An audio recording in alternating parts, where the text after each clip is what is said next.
అందరికీ నమస్కారం. Happy new year. ఈ 2026 సంవత్సరం మీ అందరికీ మంచి జరగాలని కోరుకుంటూ, ఈ వీడియోని మనం స్టార్ట్ చేద్దాము. మనం టీజీ టెక్ క్లాసెస్‌లో భాగంగా సైకాలజీలో ఈరోజు మనం చూడబోయే టాపిక్ వైయక్తిక భేదాలు. అంటే ఇంగ్లీష్‌లో ఇండివిడ్యువల్ డిఫరెన్సెస్. దీని గురించి ప్లేటో 2000 సంవత్సరాల క్రితమే చెప్పాడు. అంటే ప్లేటో ఎప్పుడు చెప్పారు ఈ ఇండివిడ్యువల్ డిఫరెన్సెస్ గురించి అంటే 2000 సంవత్సరాల క్రితమే చెప్పడం జరిగింది.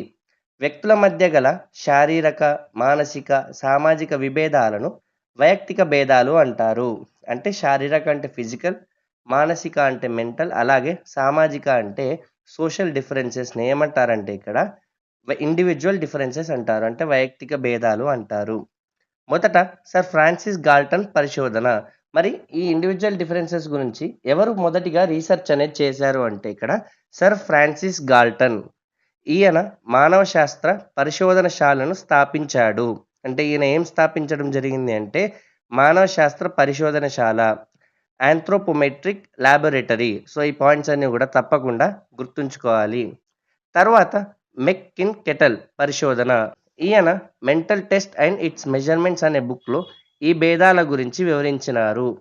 మరి ఈయన రాసిన ఏం ఏం బుక్ రాశారు అని క్వెషన్ అడగవచ్చు. Mental test and it's measurements.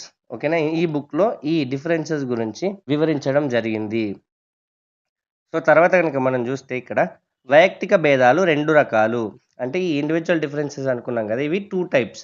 ఏంటి అంటే వ్యక్తంతర భేదాలు, అలాగే వ్యక్తంతర్గత భేదాలు.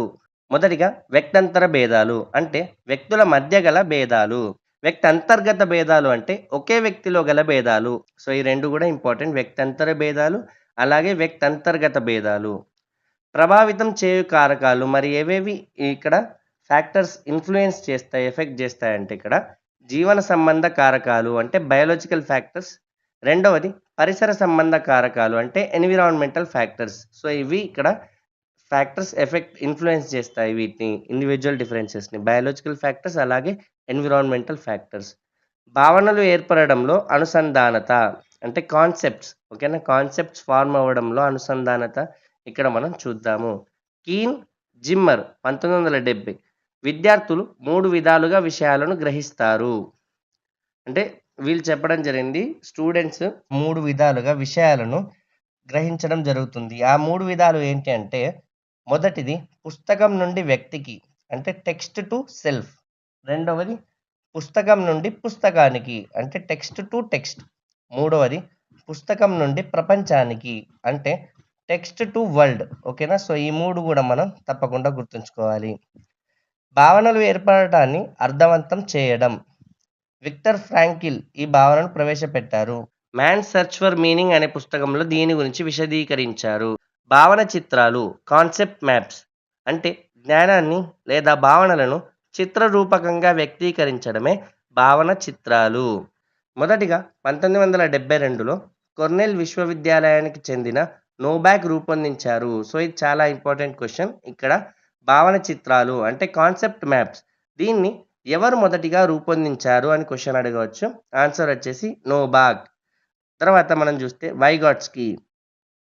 శిశువు ఇతరుల సహాయంతో చేయగలిగి తద్వారా స్వతంత్రంగా చేయగలిగే కృత్యాలను సామీప్య వికాస ప్రదేశం అంటారు. అంటే ఇంగ్లీష్లో zone of proximal development ZPD అంటారు.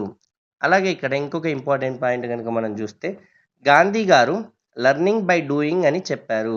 అంటే ఇక్కడ లెర్నింగ్ బై డూయింగ్ అంటే చేయడం ద్వారా నేర్చుకోవడం.